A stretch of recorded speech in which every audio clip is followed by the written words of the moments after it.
Hope it is visible. Yes. Yes. Okay. Yes, visible here. Good afternoon, everyone. Welcome back after the break. Hope everyone is awake now, at least after the break for a few minutes. So we'll start with the next session. Since we have completed with the overview of the risk assessment and formative work requirement from our SMS. In this section, what we'll do is we'll try to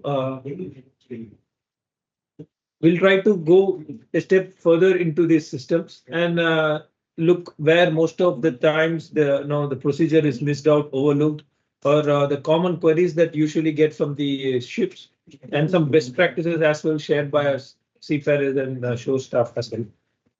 So to start with, first we'll start with the basic thing of risk assessment. First, we'll look into the alarm concept. So it will take a bit time to explain this alarm concept because this has been in our industry and in our company for quite a long time. But it was just a statement. Alarm was as low as reasonably practicable was just a statement. Everybody reached the statement, notes, and then just go ahead with the normal procedure. So this is the reason, just to highlight the importance of alarm concept, is why we former DPS sent circular implying the importance of alarm concept, and with that we changed some workflow for risk assessment. So basically, alarm concept is reducing the risk, but how and to what level is what really matters. And with our analysis of the risk assessment module, we got some few observations from TMSA as well, and also we did risk assessment analysis from shore side.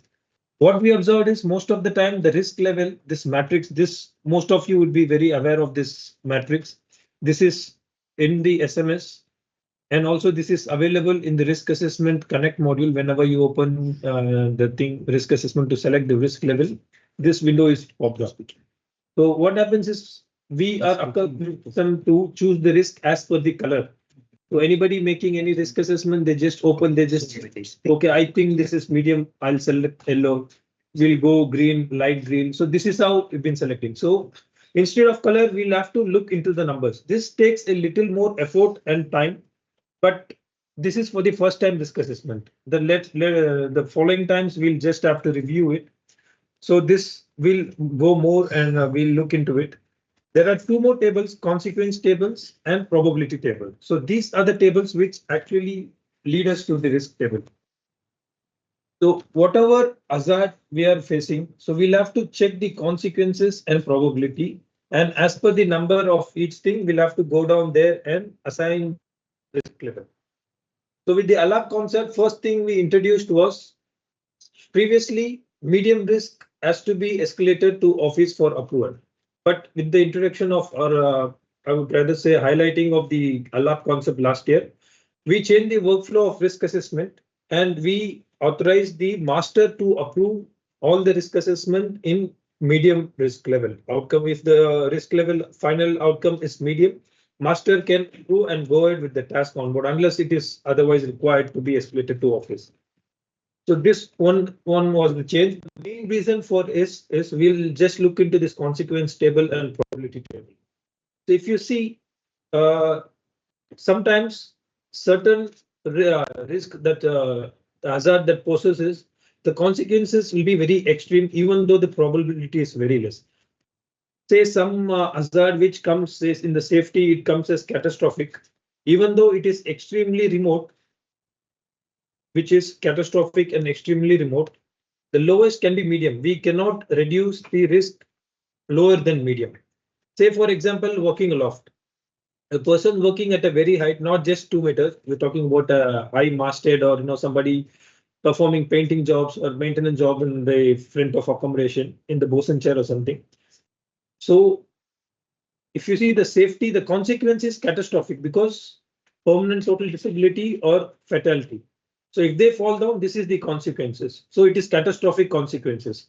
And if you see, no matter the probability, whatever the precaution that we take, it will reduce the probability. So maybe just hypothetically, we can put even 10 safety harnesses.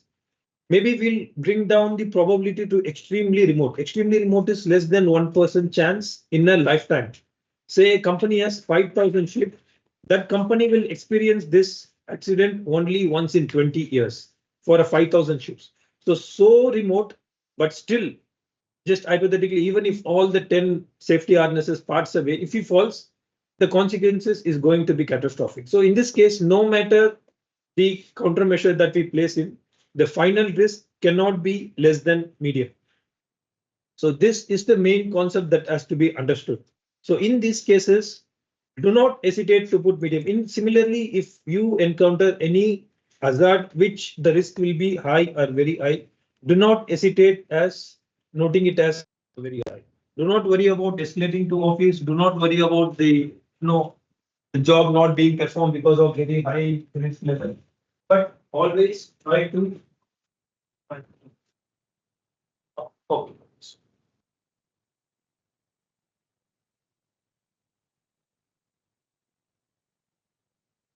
still audible?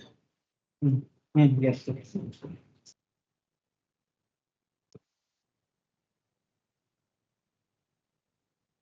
Okay. Sorry for the interruption. Yes, yes. You're audible now, Vignesh. We Okay, lost no, you there for here some they are time, but changing yeah. some systems in the office, so I think it's causing some trouble here. Okay, okay. Okay, sorry. Yeah, Oh, you're audible. where were we? Yeah, so the risk level should be ascertained very practicably. So this is the main concept of ALAP. So as low as reasonably practical is as per these two tables. So similarly, say any hazard posing a risk of very consequences, say very minor. Where say it's just like in safety, it is a very minor bruise or something like that, but it is happening very frequently. Like in the cases of we conducted a safety campaign for finger injury because there was a lot of finger injury happening in our company.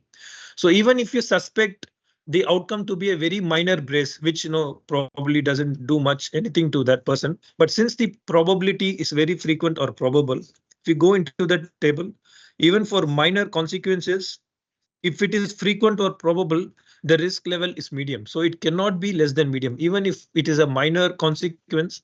If the frequency is happening, so the probability is happening frequently or probable, so it is medium risk. So this is how we are supposed to evaluate the risk level as per ALAP concept.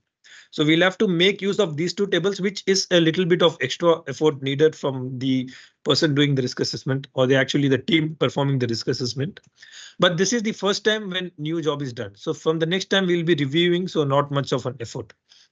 So this is one of the concept of ALAP, and this is why if you in these cases, if you see medium risk cannot be reduced further. This is the reason we allowed masters to go ahead with work with the approving by master itself. No need of office approval, because even no matter how many countermeasures we input, the risk cannot come down more than medium.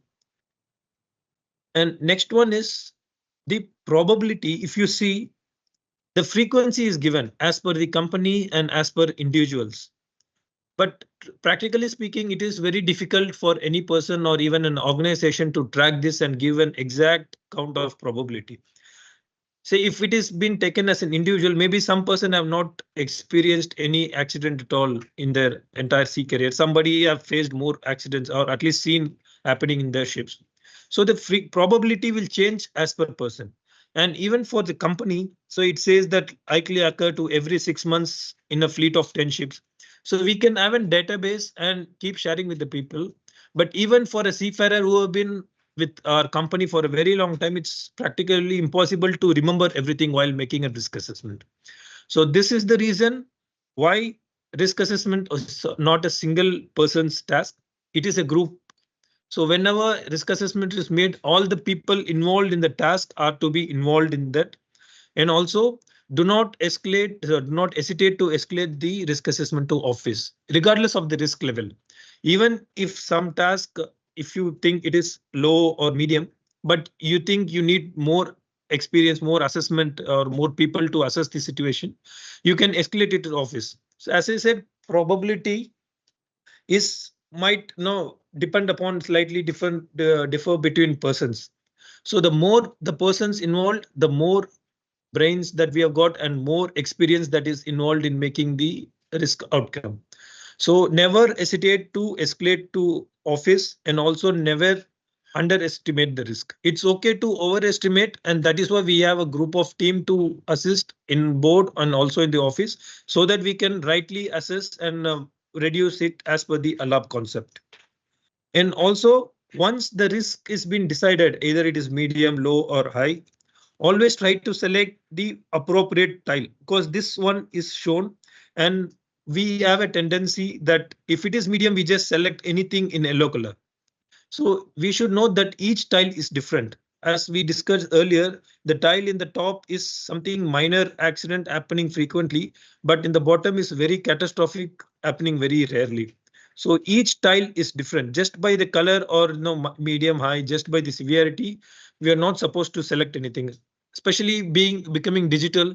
It's easy to click on the color just when making risk assessment. So kindly go through the other two tables and finalize the outcome of the risk and select the appropriate risk. So this is our intention of highlighting the ALAP concept.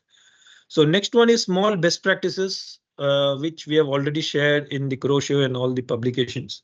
So one is the planned duration. So the estimated start and stop of work activity we used to enter in the risk assessment. So try to enter more appropriate time. More appropriate in the sense, first is the instance. So if you're planning for a job today, make mention the date as today. And if you mention it for AMRs, if you're doing for PMRs, still it is okay. If the condition has not changed, you can use the risk assessment. Little bit deferment in the actual performance of the job, and the estimated can be little bit different, but not very much. If you plan to do the work today, you cannot use the risk assessment to do the job 2 days later, because the things might have changed, the dynamic things, especially weather when it is involved. So you'll have to be more appropriate in entering the instance, and also the duration. We cannot make a risk assessment extending for a period of 2 days for a job which can be completed in 1 day. But some jobs that is okay, like any pump room or compressor room entries, we are making risk assessment for a port stay. You can make it for a duration of 1 or 2 days, depending upon the weather that you're expecting in that port. But for other activities, it should be more appropriate as per the type of job. So this is one of the best practices that we share. And the other one is all these drop down menus in the Connect software is UTC. So to just have a seamless connection between understanding between shore staff and ship staff, it is recommended in the remarks section of the risk assessment in the top to enter the ship's time which they are maintaining, so that the shore person, when it comes for approval, they can have a more practical understanding of what time they are planning to do. And the other one is assessment in advance. So this we have already highlighted many times that for office approval, it is required 3 days, but is actually for all the risk assessment, at least 3 days will be a good time, because even for the risk assessments which do not require office approval, you need time to implement the control measures and make preparation for the, in this case, this session, permit to works. And also for the office approvals, sometimes the SIs who are supposed to give approval is traveling, or there is some downtime in the connect, some low network bandwidth, they are not able to connect, is not able to transmit the connection. So these kind of problems can be encountered. So that is why we suggest to have at least 3 days of prior, so that we have enough time to get the approval, and so that you will have the notification of approval. And also we'd like to highlight here is that though we have been based on Connect system entirely now, do not depend upon the approval completely on Connect. If you suspect that the Connect is not transmitting properly, you can always take the screenshot of the risk assessment. Of course, exporting data does not contain all the data, but we are fixing it very shortly, maybe in a month or two. By exporting, you will have all the data included in that. You don't have to take screenshot. So you can export the data, export the risk assessment, and send a mail, and then follow up by the call and ask their approval through the mail, so that you don't have to wait for the transmission to happen in Connect. You can proceed with the job with the email's approval, and once Connect is established back to normal, you can attach the mail and mention in the remarks that the approval was obtained through mail, so that the record is maintained properly. And the next one is linking of checklist. This we have found most of the vessels following. Just to highlight here, it is always recommended to link all the permit checklist or all the checklist to the risk assessment if it has been made. Because any vetting inspection or even in the office side TMSA audit, the auditor wants to see the risk assessment made and the corresponding checklist. So we'll have to go into two different modules and search for the date and type of work and everything. So to make the process easier, if it is linked, right, we can show the risk assessment, and right from the risk assessment, we can just open the checklist and easily display it to the auditor or the inspector. Next one is the usual normal ones. Choosing templates. You all must be already knowing that there is an option to directly choose the template. So when you choose the template, there is an option to select standard template, which is made from the shore, and ship template, which means ship has already made that on board. So we would advise you to use the ship template if it is available, because it has been already customized to that specific ship. If it is not available, then you can go with the standard template. Even if the standard template is not made, then you have to make your own, and you can suggest your SI, also the QCG department, so that we'll make, if it is a very common thing, we'll add it in the common standard templates.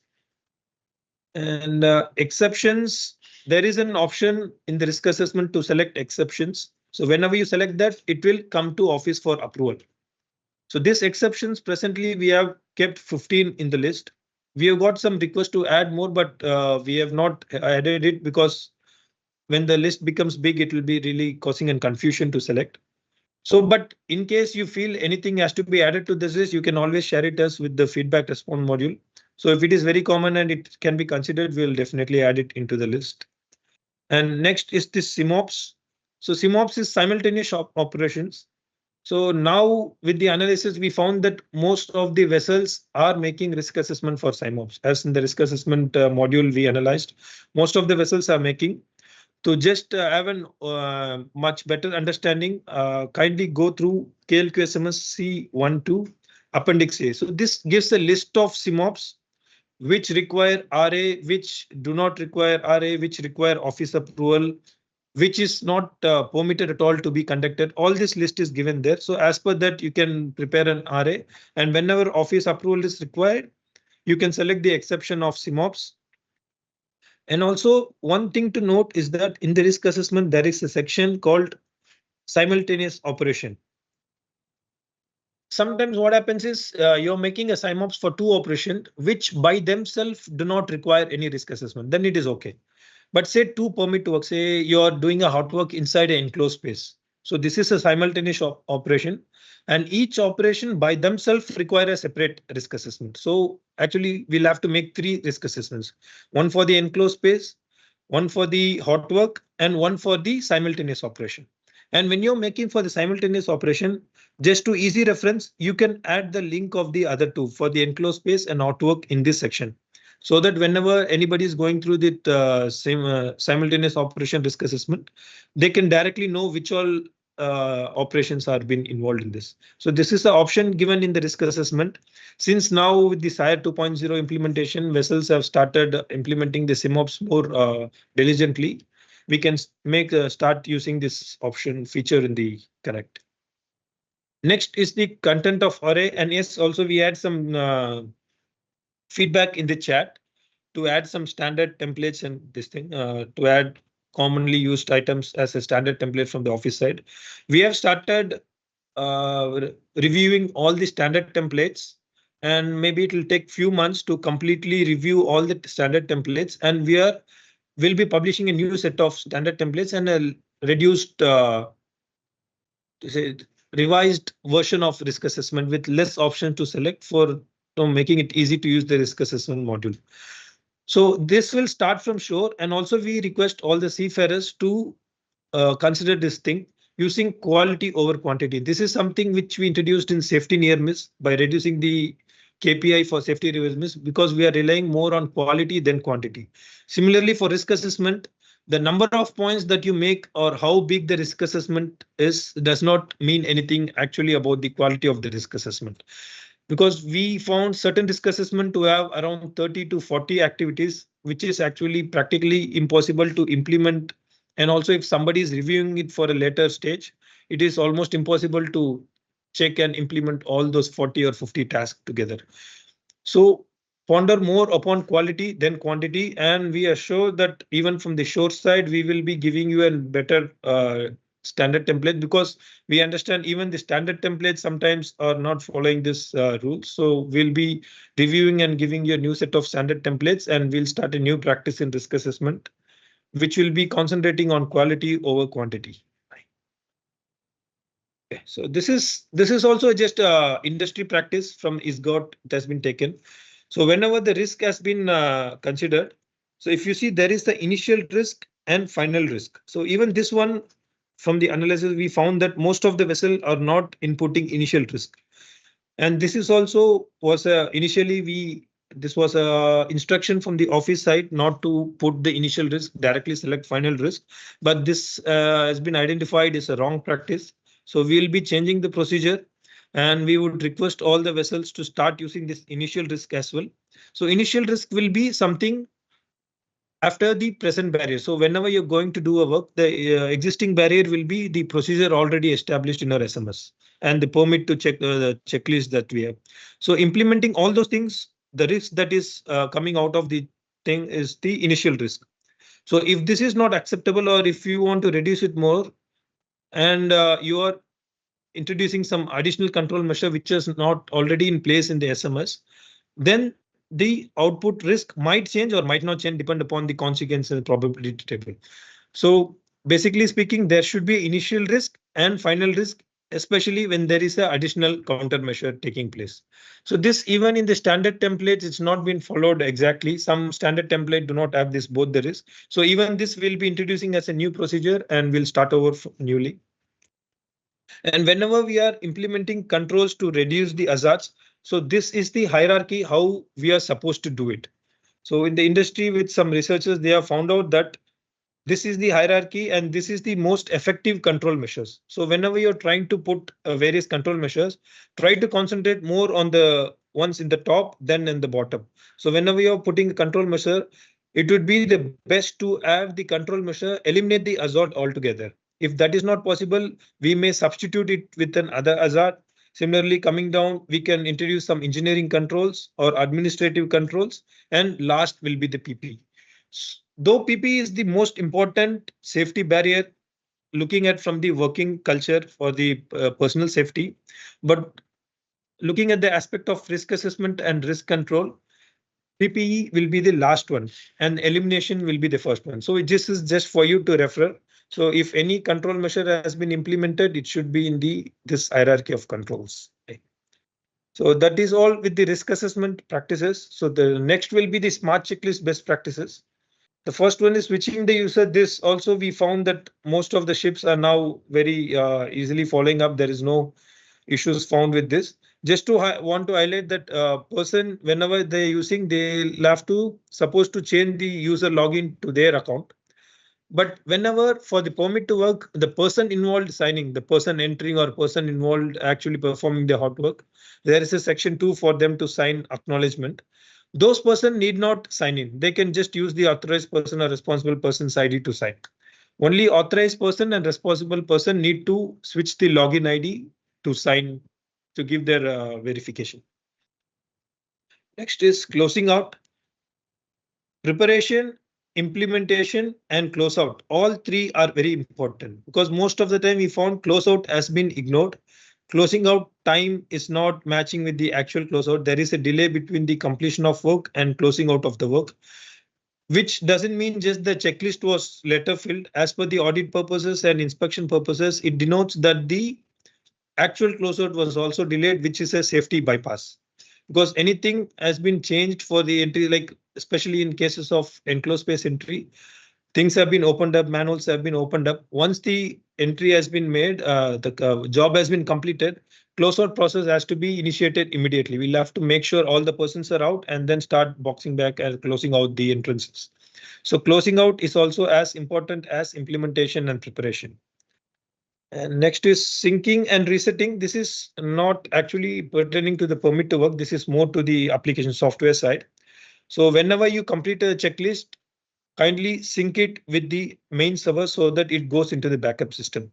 Say something happens to the software and we'll have to reset it. All those checklists that you have completed but not synced, will get deleted and it will be lost.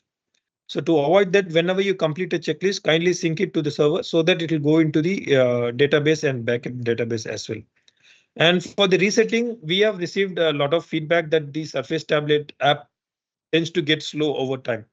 So two things. First is we are already in the process of replacing all the Surface tablets with the new ones. So which we suspect all these issues will be resolved. And second one is whenever you're suspecting the app is getting slow, there is already a procedure in DMS how to reset the app. So if you reset the app, all those checklist data have been stored in the app will be deleted, and the app will be faster. So before that, kindly sync so that you do not delete the data by mistake.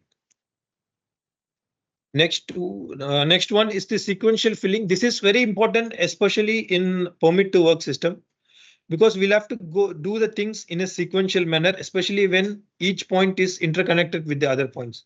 Say, for example, in enclosed space, we'll have to make sure the ventilation system is working. We'll have to ventilate the system, and at least 10 minutes before checking the initial atmosphere check of the space, we'll have to stop the ventilation and then check the gases. So this is the sequence. We cannot change the sequence. We cannot check the gases and then stop the ventilation. So this is the sequence that we'll have to follow. Maybe some checklists like bridge equipment checklist, it might say that check for radar and then check for EGDIS. There we can skip the sequence. Maybe the person can check the EGDIS first and then go to the radar. That is not a problem. But especially for permit to work system where each point is interconnected with the other, kindly go sequential wise. And the next step that has been given timestamp. This also highlights the requirement of sequential filling. You all know that the timestamp which was the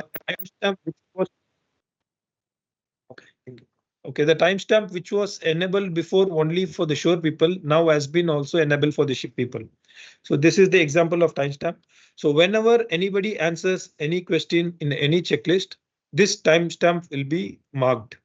So the person who answered and what date and time the person answered. So any changes in the sequence, this will automatically will be caught by the auditor or the inspector during inspections. And also this denotes that the proper compliance was not maintained. Though this timestamp, we thought it might be a additional workload on the seafarers initially, and we were suspecting that it will eventually improve the onboard safety. Aditya-san, sorry to interrupt. Am I audible properly because there is some lag in our side? Am I properly because there is some lag? Yes, Vignesh-san, you're audible, but yes, there is some lag. So I think if you just pause for 30-40 seconds, I think we'll have. You're audible now. Yeah. Now it's good. Now you're good to go. Okay. So I'll just wait for 10 seconds and maybe people who are asleep also can wake up. We'll take a small break. Yeah, hopefully. Long shot, but yes. Okay. So we'll get back to it. So timestamp, as I was saying, so we suspected, though it initially will increase the workload, we are hoping that it will improve the safety. And as we expected, from the time the timestamp was introduced, the number of observation related to timestamp or non-sequential filling, especially pointed out by the internal auditors, have come down drastically. So this is a good thing that has come out of the timestamp thing, and we'll continue to implement this timestamp and go ahead with this. And one of the things we would like to highlight about the timestamp is, even by mistake, if you answered the previously answered question, the time will change. So in those situations where by accidentally you have changed the answers, by clicking, since it's a touch screen. So if you know you have made some such things, at least mention in the remarks that it was an accidental change of answer. So it has been reset. So that at least even if you sign off and somebody else is attending an inspection and they have to show this checklist, they can show the remark that this is why the timestamp is not as per the sequence. This is just a best practice. And now, since we have seen overview best practices of risk assessment and smart checklist, we'll just quickly go into the individual permit to work systems. So in the enclosed space entry, these are extracts from the SMS. We suspected this might be overlooked usually. So we'd like to highlight here. One is the accidental entry.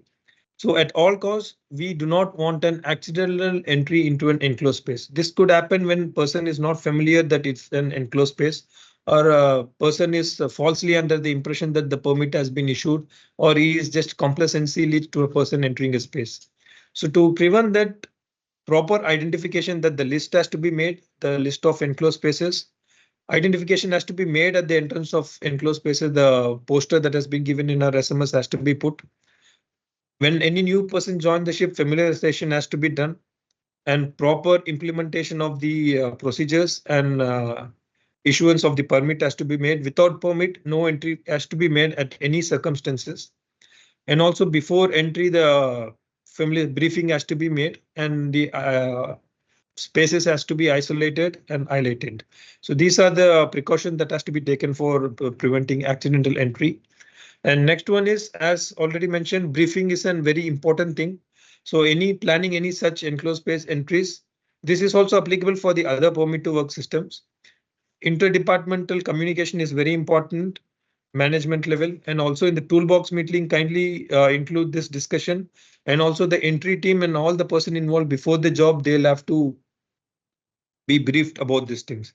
Next one is the leadership standard. This is a very important safety barrier. So the leadership standard should be a barrier between any pressure that will affect the safety compliance. So any commercial pressure or time constraint should not lead to bypass of the safety procedure, or no, complying with the procedures in a fast manner, not giving enough time for the preparation or implementation. So the leadership should be a barrier between the any pressure coming out into the actual performance or implementation of the safety procedures. And also, he should be open to the suggestions even given by the lowest of the hierarchy of the people. And next one, how much time? Next is the time allowance, which we have already mentioned, that we'll have to give enough time to prepare, implement, and also plan the job. And senior officer entry, this is also mentioned in our SMS. So no two senior officers shall enter the space at the same time. So it should be like a master and chief officer not supposed to enter at the same time, even if it is a different tank. They are not supposed to make enclosed space entry at the same time. Similarly, first engineer and chief engineer are not supposed to make. An alternate person, this partly we have already discussed, same. Authorized person is master, but he can delegate to the appropriate person who is a safety officer. And also similarly, responsible person can delegate his duty when he is entering the tank to some other person, which will be decided by the master. Next one is the duties of other person. Linkman duties, who is usually a duty officer or engineer on watch. So this person, usually what he does is he acknowledges the person entering the space and makes notes of the just periodic gas checks and entry and exit of person. But in addition to this, the duties include he should make sure the person entering as is part of the entry team. Is I think it's lagging again. Vignesan, yes, again. Okay. Just wait for 10 seconds. Okay. Yeah. I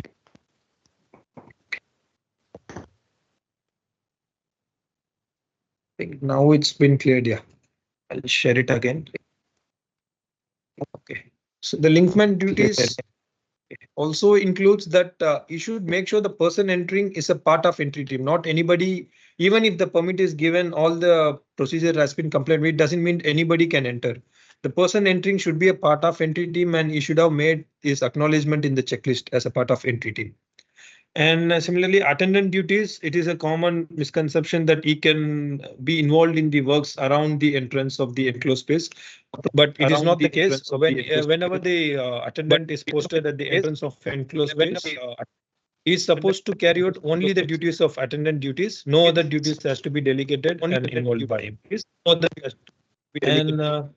And crisis response is same we have discussed already. It should commence from the time of planning until implementation and close out.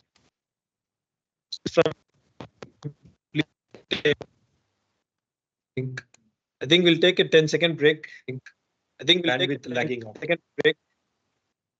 Though my time is done. Yes. Though my time. It's okay. I think going ahead, you will be answering also a lot of questions, so we can take up time from that session. Yeah, I sure. think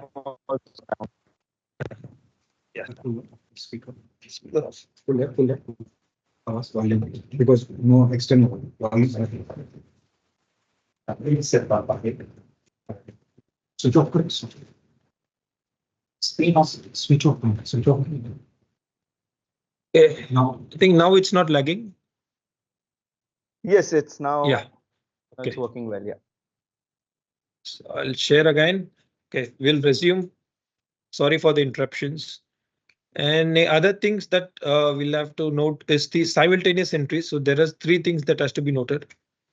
One is simultaneously. Oh, sorry.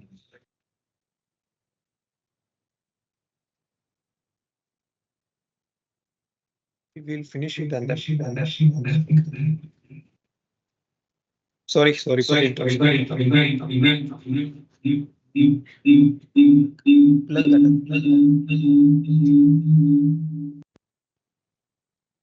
Yes. No problem. You can just reduce the sound. Yeah, doesn't feel like an online webinar without a few glitches, so it's okay. Yeah.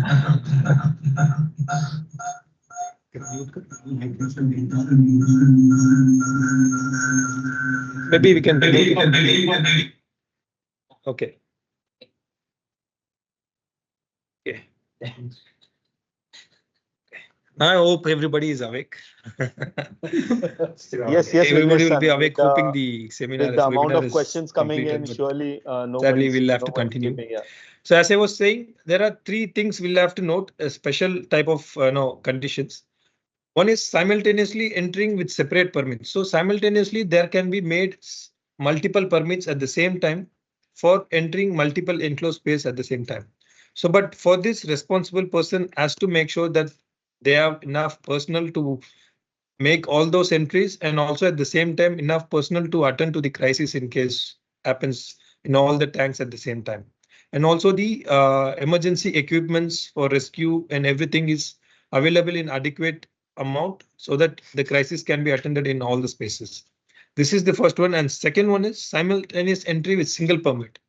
This is applicable where similar kind of spaces are entered at the same time. This mostly happens in dry docks, maybe where or even at sea when ballast tanks entries are made. More than one ballast tank entry can be made with a single permit. Similarly, cargo tanks can be made with a single permit. For this also, master has to authorize, and each compartment has to make sure that we have to make sure that each compartment complies with the safety requirements. And for this one, even the smart checklist, we have added a new option of remarks in all the entries made, where you can select the tank name. So this is applicable only when we are making multiple entry with a single permit. If it is not the case, it is not mandatory, so you can skip it off. This is also mentioned in the checklist itself. So just to highlight. This is just we'll be sharing this presentation material with everyone through the DMS. So just we have added, this is the things we have already discussed about the validity and the atmosphere requirement in the tags. We've just added it for reference. You can go through later. And the third one that we are talking about is multiple permits with one RA. This is especially applicable when during the cases of pump room entry and compressor room entry in port. So when we are going there, we'll be issuing multiple permits. Once the validity is done, we'll be issuing a new permit. But for each permit, there is no need of new RA because it is the same task that is being continuously done without any breaks or disruption. So in these cases, there is no need to prepare separate arrays for each permit. So you can prepare one array for the entire port stay and then keep issuing permits under it, unless there is a drastic change in the scenarios under which we consider the risk assessment. And next one, this is a very important thing under SIRE 2.0, multiple location checks. So in our SMS also, we have mentioned that whenever the gas check has been done for enclosed space, it should be done in multiple levels, top, middle, bottom, and also multiple locations, forward, aft, port, starboard. So this has been an active question in SIRE 2.0 wetting inspections. And we would request all the ship staff to be aware of this. This we have also mentioned as a note in the checklist. in the step procedure we have mentioned, and also in the SMS we have mentioned, but not included directly in the checklist. So whenever you've been questioned about this by any inspector, kindly mention in that what we are actually doing, that we have been checking in multiple levels and multiple locations, and we are entering the most stringent of the readings into the checklist. We are not including it into the checklist because it will eventually increase the workload of the ship staff. And also you'll have to make a lot of entries for each location, and the checklist has to be customized by each ship, has to be made by the ship, because each location and each enclosed space is different from each other. So to avoid those unnecessary workloads, we would strongly request all the ship staff to be aware of this multiple location check requirement. And whenever questioned about this by any inspector, any third party, anybody, kindly mention that as per SMS, we've been doing the checks with at multiple levels and multiple locations, and the stringent of the readings is recorded in the checklist. This is very important. And the next one is the entry team signature. This is in the next revision, we'll be including in the SMS. This is a common query that we got.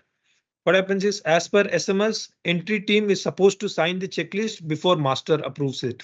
So, but in case, especially like in ports for compressor room and pump room entries, when master issues a new permit, maybe the entry team is resting. They cannot just break the rest hours to stand.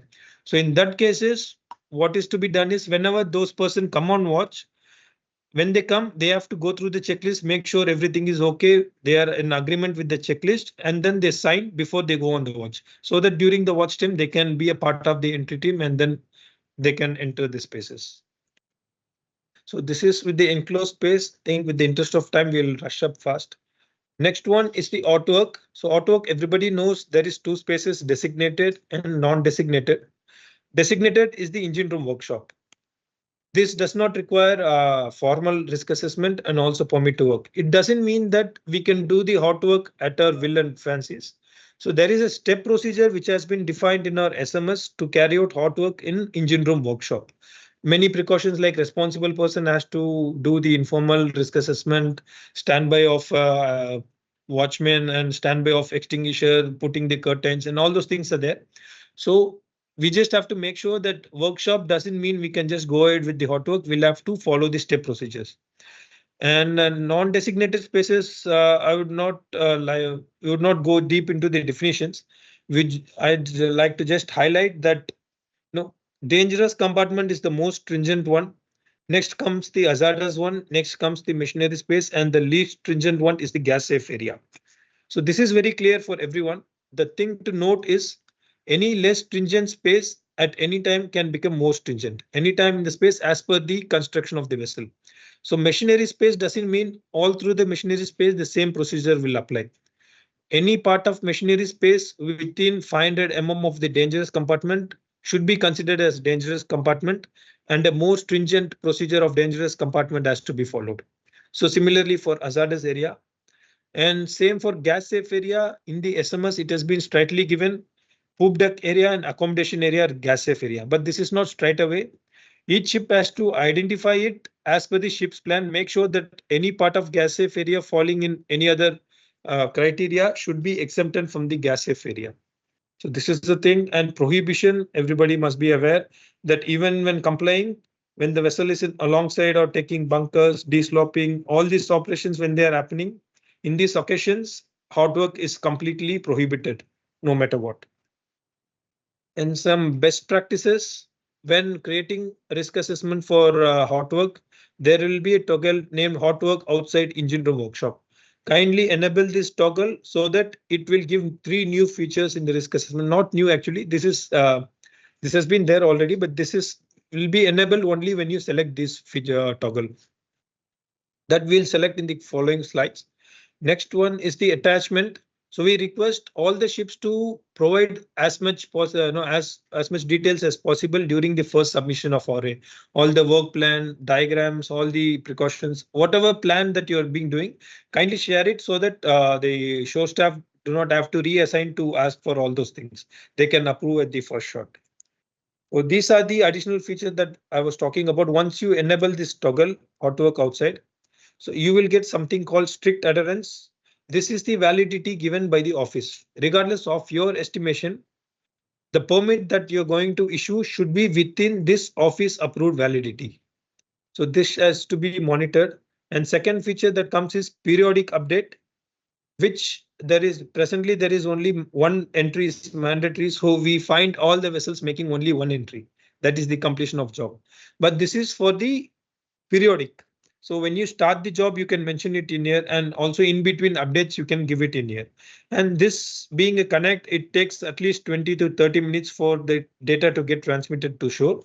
So you can use this as a record keeping purposes, and any immediate notification you'll have to give to the shore, you can use the call and use this as for recording purposes. Reissuance, we have already discussed about it. There is no extension.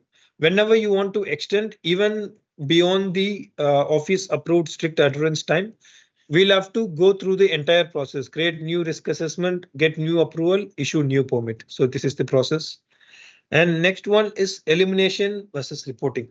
So as per our SMS, the first step of hot work is to try and eliminate the hot work altogether. Do not do the hot work if it can be avoided, or if it can be postponed till the next dry dock, that has to be done. Only when these things cannot be done, we'll have to consider doing the hot work. And this thing, though it is not an heightened thing to highlight in our company, but in the industry, this has been a concern, and also many other companies are facing this concern of misreporting. So we'll have to note, eliminating hot work is a very good thing, but doing the hot work and not actually reporting is a non-compliance. And in our company, we have seen that 9 vessels in the last 1 year have not done any RA. So we would like to congratulate, because maybe they had hot work to do and they somehow postponed it or eliminated it. That is a very appreciable one. But that doesn't mean that even if there is a hot work just for this thing, they'll have to postpone. If it is has to be done, they can done. This is just for you to have a reference that vessels are also making around 16 to 17 hot works per year. So as the vessels getting old. So this is just for your reference. And we would appreciate all the vessels if they could eliminate or postpone the work. But if it has to be done, kindly escalate and do it as per the compliance. Next one is working aloft and outboard. So working aloft, not much to highlight. Working outboard, things we would like to highlight is first is personal transfer requirement. So whenever personal transfer is done during using the basket, these are the requirement. The transfer basket should have a valid certificate. The crane that is being used should have a man riding certificate. There is a weather criteria given in our SMS. It has to be complied, and it should be during the daylight. It is preferably during daylight. If this is not complied, personal transfer is not allowed.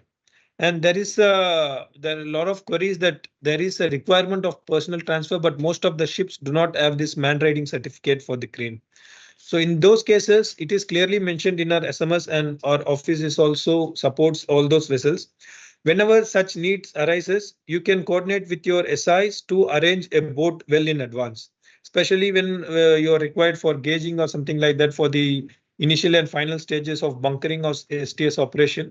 You can always coordinate with your SIs and arrange for a boat for personal transfer, but make sure you calculate all those time delays for the boat to arrive at the station so that there is no undue delay in the ship's departure. And next most common query that we got is the boat drill accounted for outboard? Do we need to raise a permit to work system when we are doing boat drills? So it is also mentioned in the SMS that all boat station drills, which means it includes also launching and maneuvering, the 3-monthly drill, do not include any permit to work system. But since it is a high risk job, risk assessment has to be made. Formal risk assessment has to be made for the launching and maneuvering of the lifeboat, but no permit to work system is required. The checklist need not be followed, because we've seen some vessels started using outboard work permits. So it is not necessary for the maneuvering and launching and maneuvering of lifeboats.